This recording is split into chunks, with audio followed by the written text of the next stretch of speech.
what is the justification of this particular American action? What they wanted to get by imposing sanctions on these entities?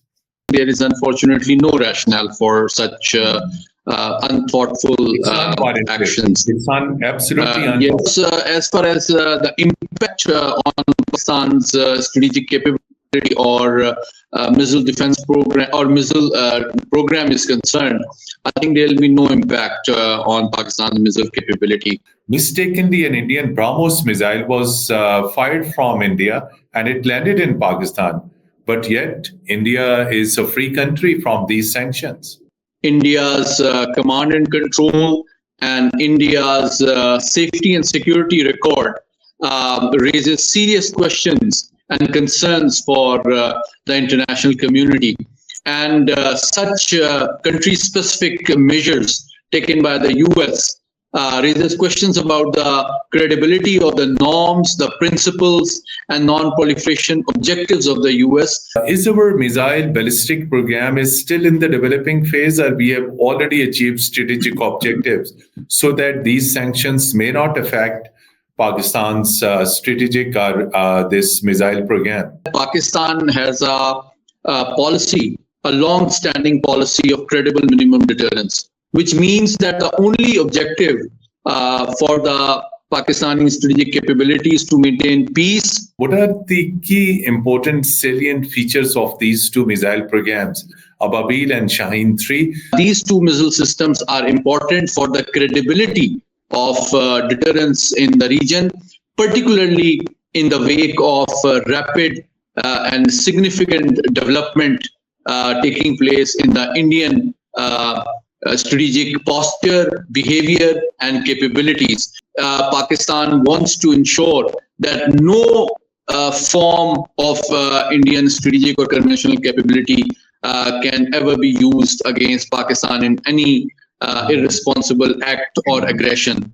But despite these all facts, do you fear in the future, at any moment, Pakistan can compromise its strategic program for economic gains by the West, as it happened in 1998, when the United States offered a huge package to Pakistan not to conduct the nuclear test, but Pakistan turned down that package and conducted the nuclear test? With the wisdom of our leadership, with the patience and cooperation of our business and industrial community, and the support and confidence of our nation, our economy is showing tangible and credible signs of recovery. So therefore, while we have a credible deterrence and nobody can force us to compromise in that, it is also important that we build our economy and we defeat all attempts to weaken the resolve or the trust in our state and government within our nation, particularly the youth.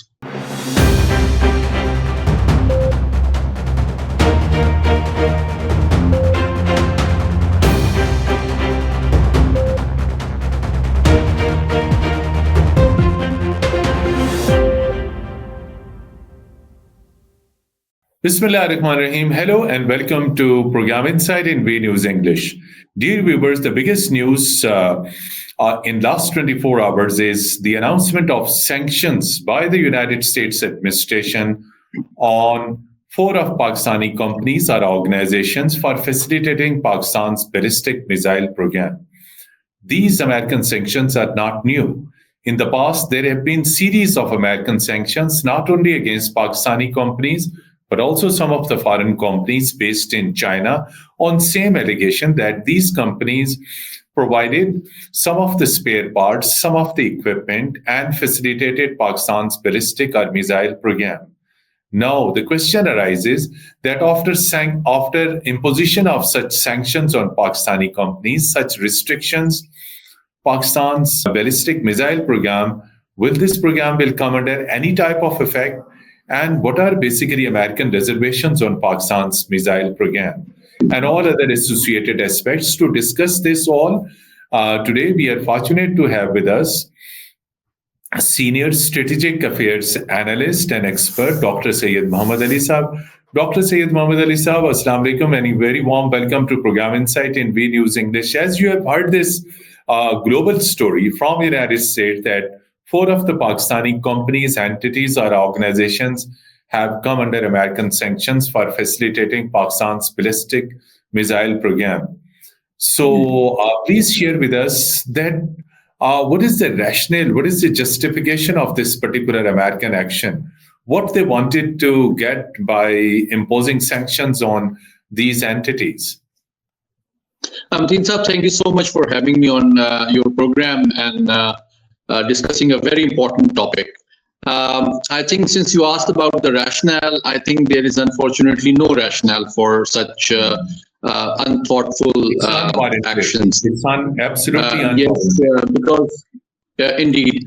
And because as far as the impact on Pakistan's strategic capability or missile defense program or missile program is concerned, I think there will be no impact on Pakistan's missile capability for the simple reason that Pakistan's missile program is an evidence of the experience and the skill and the know-how of our scientists and engineers who have mastered the local resources, and it's an indigenous program which adequately meets our defense and deterrence requirements.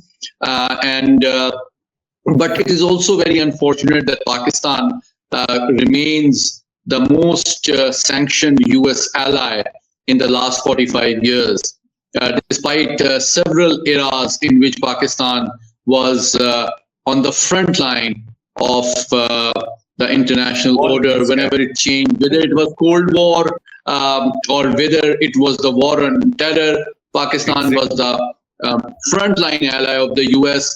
But it is very unfortunate that the US administration seems to not appreciate Pakistan's strategic compulsions and the enduring national interest of maintaining peace, security, and strategic stability in this region. And such action also raises questions about the enduring US commitment towards peace, security, and strategic stability in this region. Because such non-proliferation will.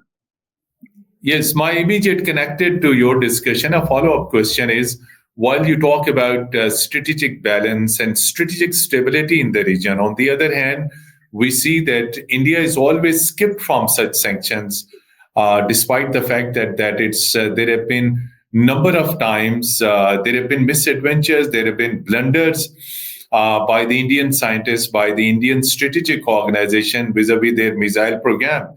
And it's not long time back, only a few years back, mistakenly an Indian BrahMos missile was fired from India and it landed in Pakistan.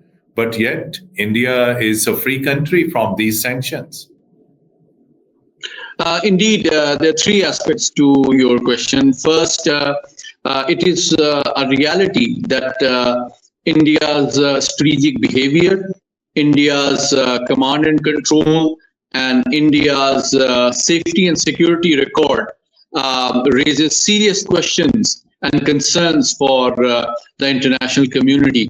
And such country-specific measures taken by the US raises questions about the credibility of the norms, the principles, and non-proliferation objectives of the US, which are divorced from the strategic realities of South Asia, in which you would recall that India diverted the nuclear material and technology provided from Western sources for its first nuclear test, ironically called Smiling Buddha in 1974, which led to the creation of London Supplier Group and subsequently the Nuclear Suppliers Group. Secondly, regarding command and control, you yourself mentioned the very worrying incident of an Indian cruise missile, BrahMos, being fired and landing in Muridke in Punjab a couple of years ago, provides an evidence that Indian command control system is very poor. And thirdly, their safety and security record is also very worrying because occasionally even Indian media has reported that uranium and highly enriched uranium and other and sensitive material has been found lying carelessly in shops in India, and sometimes their ballistic missile nuclear submarine also encountered accidents based on poor maintenance and professional standards of their navy. So all these things, when you add up, indicates that Indian strategic history is very worrying and irresponsible. And last but not the least, their very ambitious long-range ballistic missile program, which eventually aims to develop a missile which can, in the long term, also target the North American continent, is a reality which the American thinkers, planners, and decision makers must not neglect, not just in the interest of South Asian strategic stability, but in the US own national interests. Well, but also in the US, in the US own national interest. The next immediate question arises after these sanctions, and the sanctions which I have mentioned that in the past, many of the foreign companies are Belarusian companies, then Chinese companies, then also Pakistani companies came under similar restrictions. So, please tell our viewers, is our missile ballistic program is still in the developing phase, or we have already achieved strategic objectives so that these sanctions may not affect Pakistan's strategic or this missile program?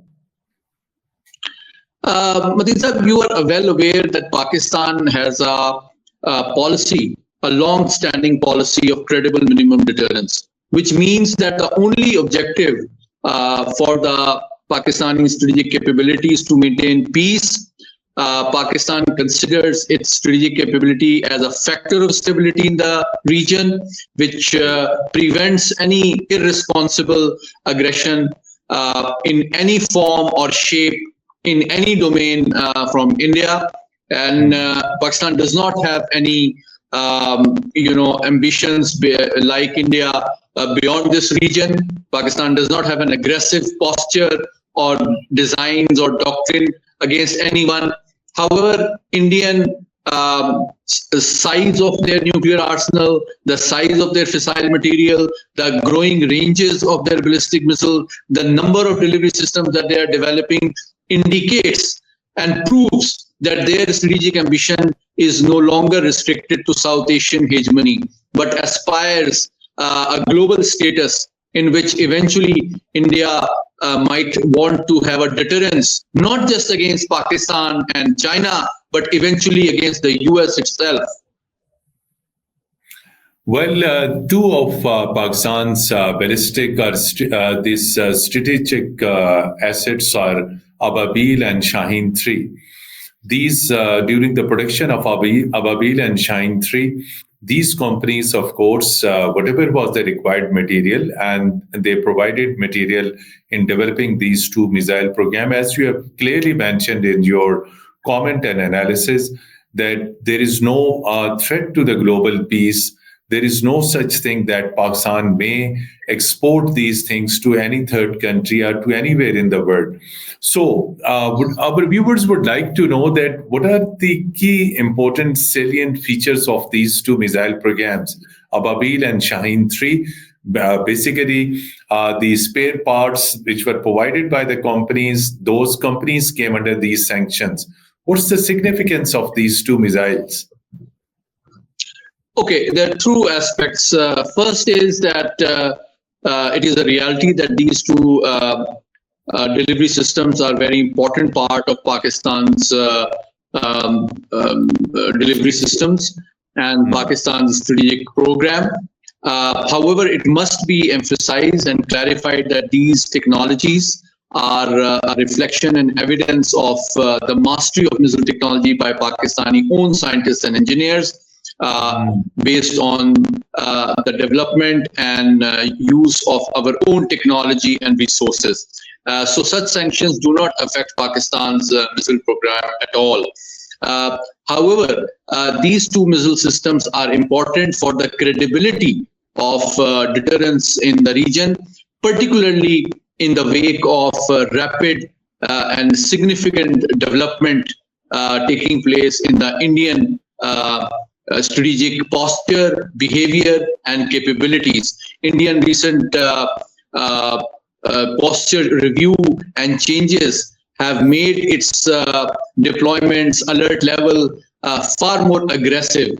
And Pakistan has serious doubts about the formal diplomatic posture based on a short second strike, whereas it is heavily investing in more aggressive posture and such capabilities in which the alert level is not symmetrical within a short second strike posture.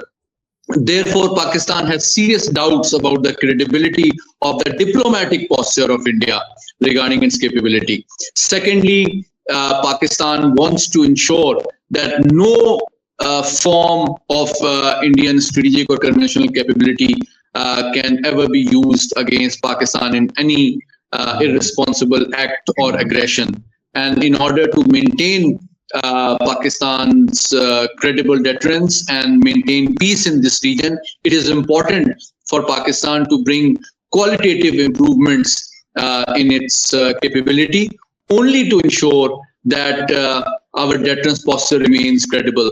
When it comes to Shaheen-III, it has a range of 2,750 kilometers, which means that no part of Indian territory remains invulnerable from the credibility of our delivery system, whereas Ababeel, which is the pride and the acme of our strategic missile capabilities mastery, is based on multiple independently targetable re-entry vehicles, which essentially means that it can carry multiple warheads which are independently targetable in a single missile, which ensures that no type or form or investment in any type of ballistic missile defense system by India will undermine or reduce the credibility of Pakistan's penetration capability. And no type or form of missile defense system, including S-400, including Akash, including so many others, cannot prevent Pakistan's delivery means from accurately and successfully reaching any target of its choice. So these two systems ensure that Pakistan's deterrence posture remains credible and ensures that it remains a factor of stability in India and this region, and prevents any aggressive designs on the part of India. One of the critical questions, Dr. Syed Muhammad Ali Sahab, in the past when Pakistan was negotiating its program with IMF, at that time a deliberate debate was released that Pakistan can compromise its strategic program for economic gains. Now Pakistan is gaining economic strength. Its economy is on the path of stability. Foreign reserves are stable. Investment is coming. Economic stability is showing signs. But despite these all facts, do you fear in the future, at any moment, Pakistan can compromise its strategic program for economic gains by the West, as it happened in 1998, when the United States offered a huge package to Pakistan not to conduct the nuclear test, but Pakistan turned down that package and conducted the nuclear test? I think that's a very important question, Mateen Saab. I think it is very important, and I share your assessment that with the wisdom of our leadership, with the patience and cooperation of our business and industrial community, and the support and confidence of our nation, our economy is showing tangible and credible signs of recovery. Our foreign exchange reserves are growing, foreign direct investment is growing, our exports are growing, our international rating is improving, investors are coming. All these are healthy and credible signs of an economy on the rise. And let me reiterate, only 2 days ago, Goldman Sachs made a new assessment in which in the next 50 years, Pakistan will be the 6th biggest economy in the world. So that is an ultimate evidence of the confidence of international communities, assessment of Pakistan's viable and capable potential to rise as a major economy, inshallah, in future. Now let's come to the issue of credible deterrence. As you rightly pointed out, Pakistan has faced many challenges in its history based on coercion, pressure, blackmailing, as well as bad-mouthing Pakistan's nuclear program. But with the unity of the nation, with the commitment and excellence of our scientists and engineers, and security and support provided by our armed forces, and the wisdom of our leadership, we have never bowed before such pressure and such attempts to undermine our strategic capability, which remains enduring, affordable, long-term factor of stability in the region, a guarantee of peace for this region, and emblem and epitome of sovereignty and prowess of our nation. And under no circumstances, no government can ever imagine compromising on this capability, which not only guarantees peace, but represents the ultimate symbol of sovereignty and national security and its commitment towards this. And I would urge you to look at the history of so many other developing countries in the last 20 years. How many countries have surrendered their sovereignty, who have had their sovereignty violated, who have had their territorial integrity violated? Only yesterday, it was reported that 440 square kilometers of territory of Syria is under Israeli occupation. And what has happened to Libya? What has happened to Palestine? What has happened to Iraq? What has happened to Afghanistan? What is common in all those countries? You see an environment in which media is used to reduce the trust of the nation in its state and armed forces. You see active foreign support for insurgent and terrorist organizations, and you see a lack of a credible deterrence. These are the three very valuable lessons for our Pakistani nation as well, and the international community, that there is no mercy, and there is no peace, and there is no security for any weak country. And in order for any country which wants to stand up with pride, with confidence, with dignity, it is essential that invests in a credible deterrence to prevent any aggression. But it is also important, like you pointed out, to build a viable economy, to unite the nation, to ensure the social contract and the trust between people and nation and the government remains strong, and so that in no way any insurgency or attempt to mislead the nation is also successful. So therefore, while we have a credible deterrence and nobody can force us to compromise in that, it is also important that we build our economy and we defeat all attempts to weaken the resolve or the trust in our state and government within our nation, particularly the youth. Dr. Since you have lived in Washington and you deeply understand the American establishment's understanding of these all policies, State Department's postures, policies, Pakistan over the last 4 years had maintained very good ties with the Democrats, government led by President Biden. So we were expecting that Republicans will be a bit more harder towards Pakistan. But what prompted these Democrats that they were going at the time of their departure, what prompted them to come with such severe sanctions?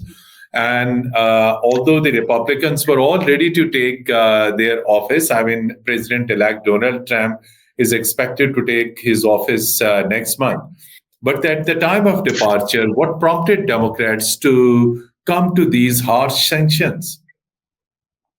I think it's unfortunate that Pakistan remains the most sanctioned ally of the US in history. Secondly, my knowledge of Pak-US relations informs me that during Republican administration, traditionally Pakistan has had close security cooperation with the US, unlike Democrats. Whether it is Nixon administration, Reagan administration, Bush administration, or even the last Trump administration, we've had cordial and closer cooperation. Whereas the Democrats have traditionally been more demanding on human rights, democracy, and non-proliferation objectives. They've been pursuing a policy of coercive diplomacy and pressure on Pakistan, whether it was Clinton administration, whether it was Obama administration, or whether it was Biden administration. They have been cordial, but they have been more they've used diplomacy to pressurize Pakistan. But Pakistan has never succumbed to these tactics, and Pakistan is also not provoked by this. Pakistan believes and expects and hopes that the incoming Trump administration will review these mistakes made by Biden administration in the greater interest of US credibility as a global power, which has a credible non-proliferation policy, which is consistent and not country-specific. And secondly, it is still committed to, it is up to the Trump administration to prove that it is committed to the non-proliferation objectives, and it desires durable peace and strategic stability in South Asia. It does not seek to provide India with so much military assistance that it emboldens it and encourages it to harm the regional peace and stability. And thirdly, it values Pak-US relations irrespective of any other development, and wants to build and expand it further. I know you are quite busy, but last quick question, and I expect a quick answer. What is the way forward? Of course, the announcement of these sanctions on Pakistani entities have put a dent in the trust-level relationship between Pakistan and the United States. What Pakistan is supposed to do at diplomatic front to convince the United States that these sanctions are not justified, unwarranted? Please. I think Pakistan, as I earlier pointed out, has been, the most sanctioned U.S. ally. So we are not surprised. We are also not provoked. And I also emphasize that it will not affect our strategic capability and the missile program, because it is based on indigenous resources and capabilities. However, we must continue to engage diplomatically to convince and inform the incoming administration about the realities. Also, the responsibility of the US administration not to neglect the massive and ambitious strategic buildup of India, which could eventually pose a threat to the US itself. And thirdly, we must continue to expand and develop Pak-US relations in bilateral interests. We have good economic relations. The US is Pakistan's biggest export market, but we also expect the US incoming administration to understand and appreciate Pakistan's strategic compulsions and national security imperative of maintaining peace, thwarting aggression, and maintaining a credible deterrence as a guarantee for durable peace in this region, over which I don't think any government or administration in Islamabad can ever compromise. Thank you so much indeed, Dr. Syed Muhammad Ali Saab, International Affairs and Strategic Affairs expert and analyst, for sharing your thoughts and extremely insightful information as far as this Pakistan's strategic and missile program is concerned, and the announcement of sanctions by the United States administration on Pakistan entities. And the crux of the discussion is that there will be no impact on Pakistan's strategic program. Despite these old sanctions, Pakistan will continue its program to maintain its minimum deterrence. Once again, thank you so much for talking to Program Insight in V News English. And dear viewers, till our next program, goodbye and Allah Hafiz from studios. Thank you.